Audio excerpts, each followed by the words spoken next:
Student life की ये सबसे बड़ी प्रॉब्लम रही है कि इतना सारा इंफॉर्मेशन क्रैम करना, कुछ लोग रट ही नहीं पाते हैं और फिर उस इंफॉर्मेशन को मेंटेन करना अपनी मेमोरी के अंदर इज एक्सट्रीमली चैलेंजिंग.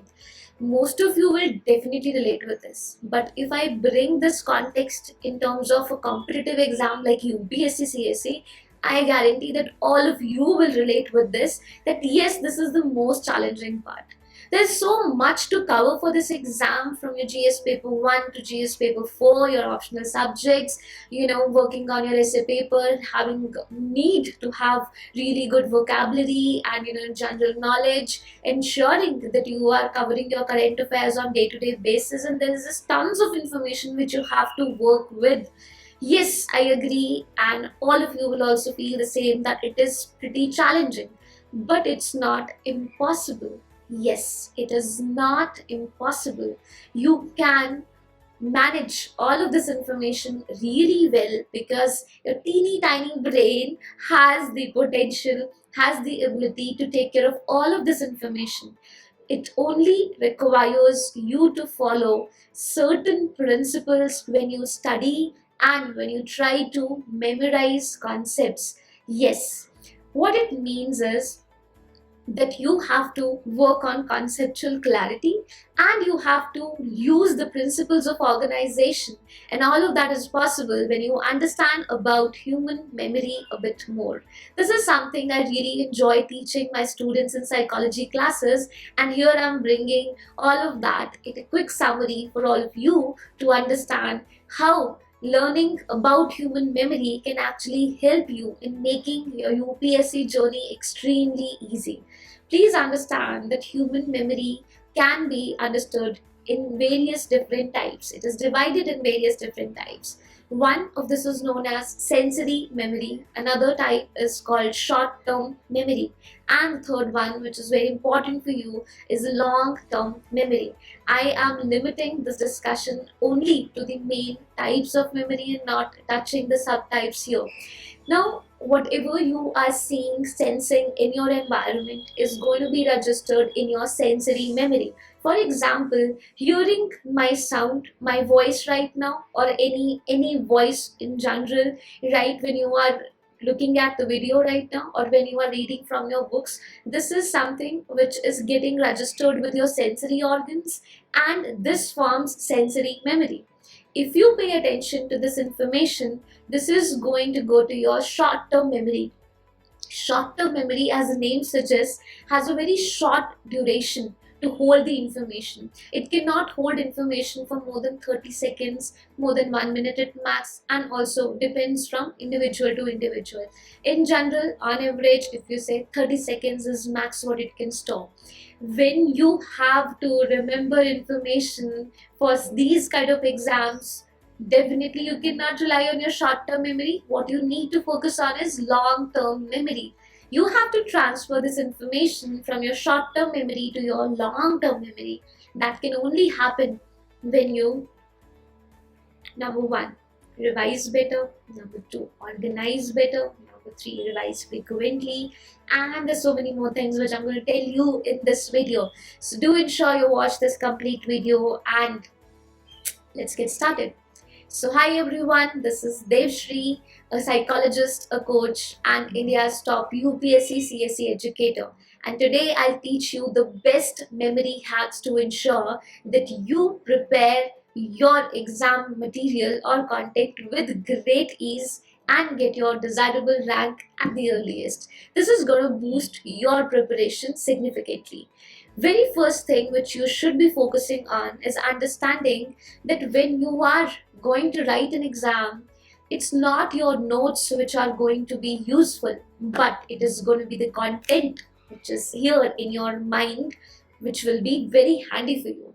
बहुत बार मैंने देखा है कि स्टूडेंट्स ना बहुत ही सुंदर डिटेल फ्लारी नोट्स बनाते हैं. It looks very good, but whatever you are writing in your notes is not going to be fruitful if it is not in your mind when you are going to write your exam. Thus it becomes very important that not just good note making, but important, very important point, that good revision is taking place. You will have to ensure that when you are studying for the first time, you mark on important topics, and after marking on these important topics, you should then be rereading these topics. It is very well suggested that you check out the previous year questions and the syllabus and then start reading, because you know at least the keywords which are already asked or repeated in the past years, and you should be giving more importance in terms of studying these concepts. When you do that, you are exposing your brain to this content. Greater the exposure, better the retention. So ensure that you use this technique. Encoding is the another phenomenon. We have to understand that you cannot organize information very well in your mind if you are not encoding it well. You cannot retrieve information very easily from your mind if you are not encoding it very well. It's very simple. Look, just imagine this particular example. You are, let's say setting up a cupboard. अगर तुम्हारा cupboard में सब कपड़ा ऐसे ही फेंक के रखा है, तो तुमको समझ में आ जाना चाहिए कि जब ढूंढने के टाइम पे तुमको कोई कपड़ा निकालना है तो तुम्हें कितना मुश्किल होने वाली है। तुम बहुत टाइम स्पेंड करोगे, तुम फ्रस्ट्रेट हो जाओगे, तुम इरिटेट होगे कि तुमको जो चीज़ चाहिए वो मिल नहीं रही है सही वक्त पर।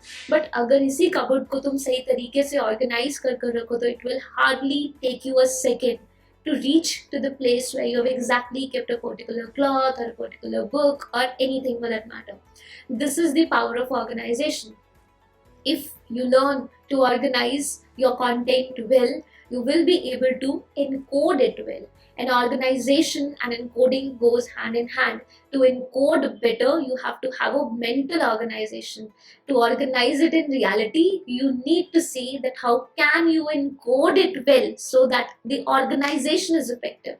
If encoding is good, organization is good, you will see that retrieving that information, also remembering that information for that long, is going to be super easy. It's exactly like you have dropped some items or some content in particular folders, and when it is the time to use that information, you get access to that given folder, you open the folder, you get the information, work is done. That is all you have to do. Now, in order to do that, you have to have a great idea about the overall content. Try to divide it into smaller categories and put your information or dump that information in these smaller categories. Try to fit in within few categories, because your brain cannot remember a lot of scattered information, but your brain can definitely remember a lot of scattered information which is very well categorized under certain category heads. So if you have 4 category heads and you are dumping information in these heads, your brain will be able to remember this very well. But just random points for these 4 categories here and there, not gonna work for you. You will find yourself always in trouble, and you will always feel you have some sort of memory based issue. But this issue is not a memory based issue. This issue is with your practice. This issue is actually with encoding. So if you ensure good encoding, I ensure that you will have good retrieval. Another thing which you can do here is, and which is very important, when you are reading, please understand that different people work in different ways. Few students who are extremely focused and are able to concentrate can just read from book by not uttering a single word, but they are reading it inside. It works very fine for a lot of people. But if you're somebody who's not able to focus and who's distracted most of the time, the best strategy for you is to read it loud. If you are reading it loudly, you don't have to be like extremely loud. You just have to read it a little loud so that you can hear it.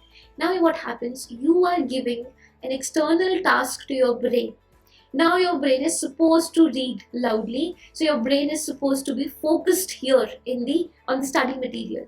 If you are losing track, you can realize कि भाई अब मैं बोल नहीं रहा हूँ, I'm not reading what I'm supposed to read, and that is a quick way of helping yourself to bring back your mind to the content. So attention is very, very important when it comes to memorizing things. If you are not able to pay right attention, you will not be able to transfer the information from sensory memory to short-term memory. If it is not even reaching short-term memory, there is no point of it reaching to long term memory. पहुंचेगा ही नहीं. Long term memory में लेके जाने के लिए आपको उस information के साथ मीनिंग अटैच करना पड़ेगा, आपको उस इंफॉर्मेशन के साथ कुछ एग्जांपल्स अटैच करनी पड़ेगी. If you are able to do it successfully, तभी वो लॉन्ग टर्म मेमोरी में जाता है. This is one reason why you end up forgetting a lot of history content, why you end up forgetting a lot of polity and geography content, because you are not processing it really well. You can see how it becomes super easy for you to remember all of it if educators are using story format, if educators are using some real world examples. If this is something which is making it easier for you, then understand that associating meaning, associating the real world examples is always going to ease the process of learning and memorizing for you. That is extremely important. Please ensure that you use this trick. Apart from this, another thing which you can do is that you can also draw the content in form of diagrams and flowcharts. The more the diagrams and flowcharts you are using, you are simply creating mind maps for yourself. The better these mind maps, easier these mind maps, you will find it super easy to remember this piece of information for yourself. Now, when you have these mind maps, try to remember most of your information through mind maps. A lot of students have a habit of cramming every single word. The thing is that you do not have to cram everything. You should focus on concepts. If you have conceptual clarity and if you have some clearly defined categories, you will see with the help of these mind maps, you can easily remember most of the content. Now, these categories should be meaningful. These categories should not be vague. These categories should not be ambiguous, and these categories should not be too many. You should try to limit it, have some main headers, keep subheaders, and that is the best way of remembering it. Do not try to remember each and every individual point in the headings. Try to remember the headings. Understand the meaning of these headings. Understand what sort of content are you usually keeping in these headings. This is extremely beneficial again in terms of remembering tons of information. What else can you do? Another simple and small technique which you can use is the process of active recall. Now, active recall basically means that whatever information you are trying to store, you should try to actively recall it every now and then. If you do that, you will be in a better position to remember the information for longer duration. Not just for a day, for a week, for a month, but for years altogether. For lifetime, you can remember the information. So understand that active recall is super important for UPSC CSE aspirants as well, because you need to learn something today but remember it over the period of time. It can be 1 year, it can be few months, it can be more than 1 year for you as well. तो कोशिश करो कि जो भी चीज पढ़ते हो उसको लॉन्ग टर्म मेमोरी तक ट्रांसफर करो. Here is one disclaimer, because most of you are non-psychology students. Let me make it very simple and very clear to you. Just because the information has reached the long-term memory, it doesn't guarantee that the information is going to stay there for all the time. You will have to ensure that the information which is now in long-term memory should be revised as much as you can. But it is not supposed to be done on day-to-day basis. If it is in your long-term memory, it is very easy to revise it after some time. We call it spaced repetition. I will be making a separate video on spaced repetition and will discuss the importance of it, and I'll make you understand that what other techniques you can use in order to ensure that your learning and your memorizing processes are smooth. For now, active recall, it simply means asking yourself more questions, revising the content regularly, associating some meaning to the content, and ensuring that whatever you are revising, try to write it if possible, or try to mentally repeat it if that is something you can work with, because this is making you revisit the content again and again. The more you revisit content, either in simpler or in complex ways, it is going to stimulate your mind. The more your mind is stimulated and the more you are repeating an information, the greater the exposure, the better the retention. Better retention will lead to better recall. Better recall will lead to better presentation in your answers. Better presentation will lead to better scores. Better scores will lead to great rank. And I would love to see you with, very beautiful rank. Basically, in top 10 rank, in top 100 rank. Actually, you get any rank. Just get it, because that's what your dream is. You want to qualify the exam.